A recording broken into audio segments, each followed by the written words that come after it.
Hai semua, selamat datang di channel Baca Saham. Pada video ini, kita akan bahas satu topik dengan judul 7 saham second liner terbaik untuk investasi. Untuk itu, simak video ini sampai habis ya, agar mendapat pemahaman yang utuh. Banyak yang sering berkata bahwa saham second liner cenderung punya potensi capital gain yang lebih besar dibanding saham blue chip. Pernyataan itu cukup valid sih jika melihat fluktuasi harga saham second liner yang cenderung naik turun. Namun, harus diingat juga bahwa jika punya potensi capital gain yang besar, saham second liner juga punya potensi capital loss yang lebih besar. Nah, di video ini saya mau bahas 7 saham second liner yang cukup baik untuk diinvestasikan. Tapi seperti biasa, selalu disclaimer on.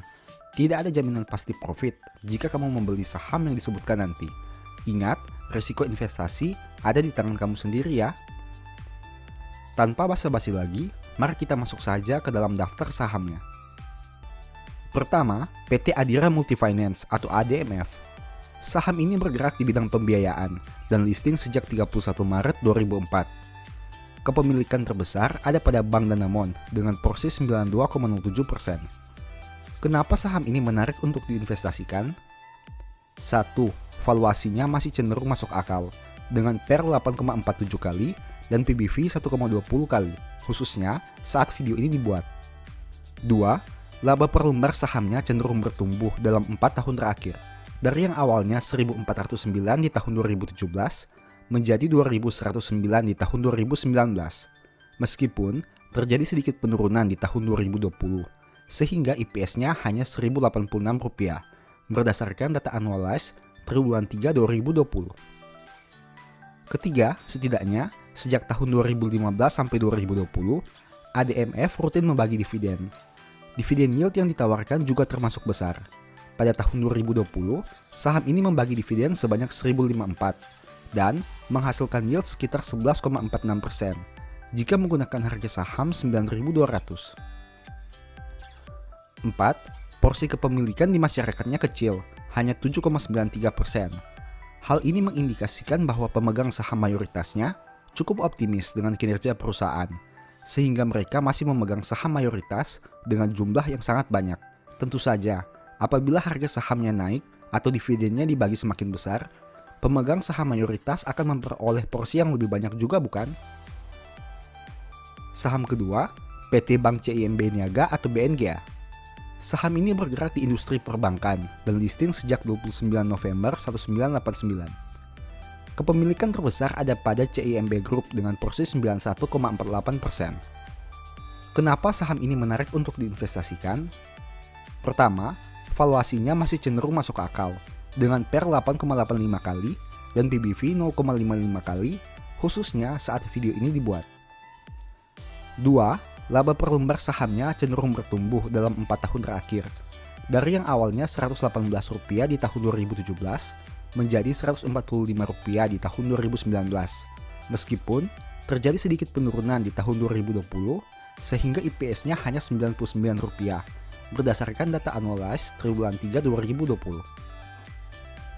Ketiga, setidaknya sejak tahun 2018 sampai 2020, BNGA rutin membagi dividen. Dividen yield yang ditawarkan juga termasuk menarik. Pada tahun 2020, saham ini membagi dividen sebanyak Rp55,39 dan menghasilkan yield sekitar 6,33% jika menggunakan harga saham Rp875. Keempat, porsi kepemilikan di masyarakatnya kecil, hanya 7,73%. Hal ini mengindikasikan bahwa pemegang saham mayoritasnya cukup optimis dengan kinerja perusahaan, sehingga mereka masih memegang saham mayoritas dengan jumlah yang sangat banyak. Tentu saja, apabila harga sahamnya naik atau dividen yang dibagi semakin besar, pemegang saham mayoritas akan memperoleh porsi yang lebih banyak juga, bukan? Saham ketiga, PT Media Nusantara Citra atau MNCN. Saham ini bergerak di industri advertising dan listing sejak 22 Juni 2007. Kepemilikan terbesar ada pada Global Mediacom dengan porsi 55,94%. Kenapa saham ini menarik untuk diinvestasikan? Pertama, valuasinya masih cenderung masuk akal dengan PER 8,45 kali dan PBV 1,14 kali, khususnya saat video ini dibuat.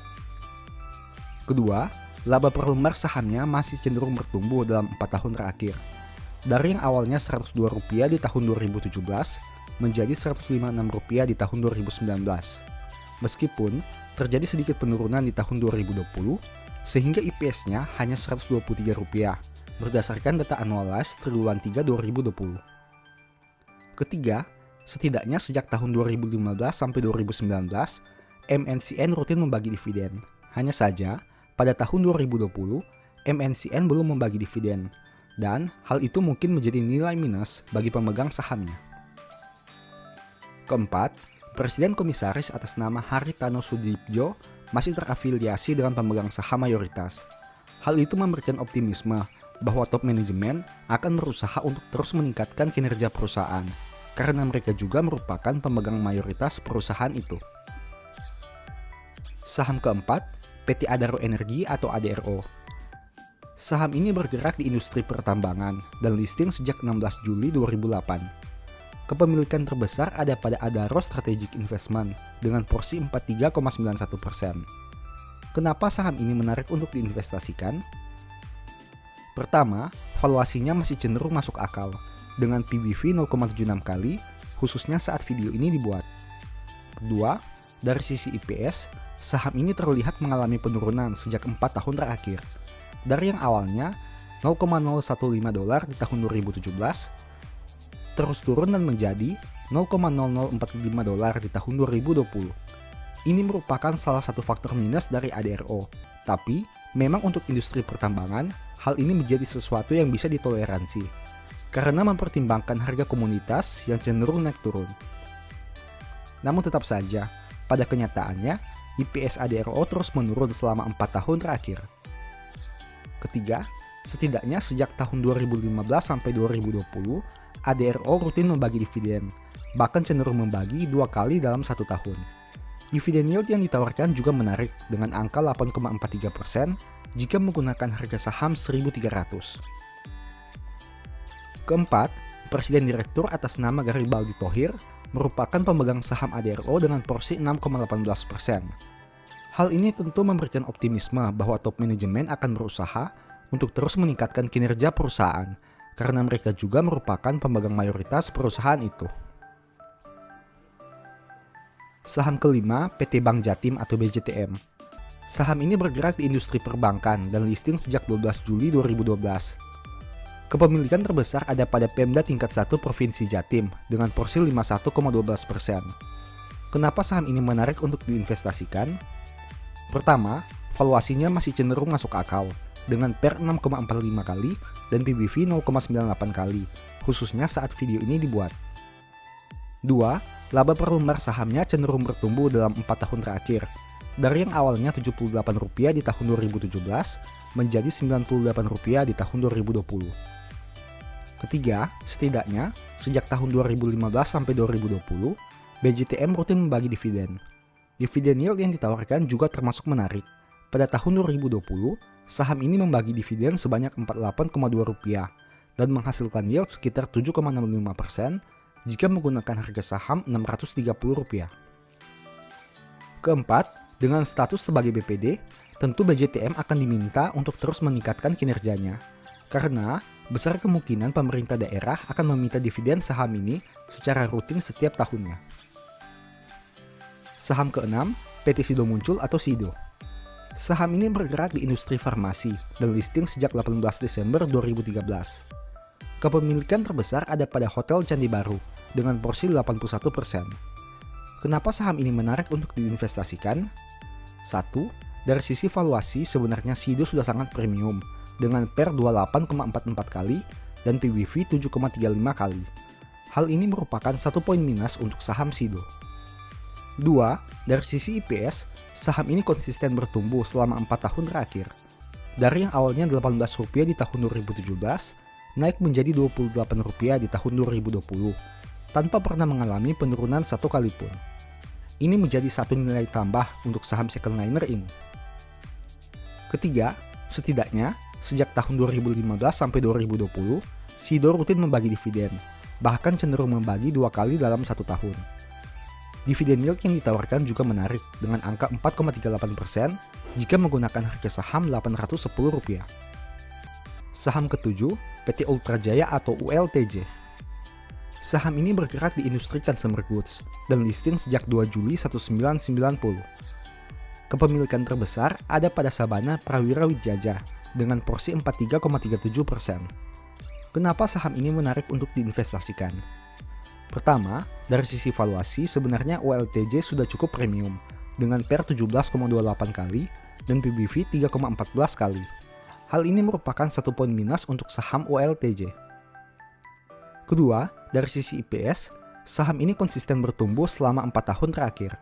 Dari yang awalnya Rp61 di tahun 2017, naik menjadi Rp96 di tahun 2020, tanpa pernah mengalami penurunan satu kali pun. Ini menjadi satu nilai tambah untuk saham secondliner ini. Ketiga, setidaknya sejak tahun 2017 sampai 2020, ULTJ rutin membagi dividen.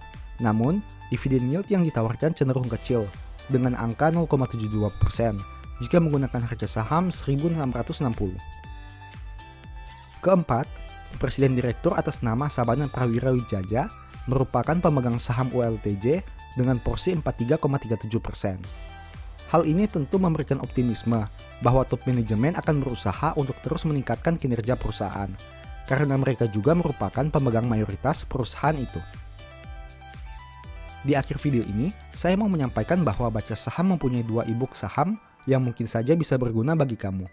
Pertama, The Stock Market, di mana berisi panduan bagaimana menganalisa fundamental dan laporan keuangan perusahaan dengan akurat, menentukan harga beli dan jual yang tepat, serta mengatur manajemen dalam membeli saham.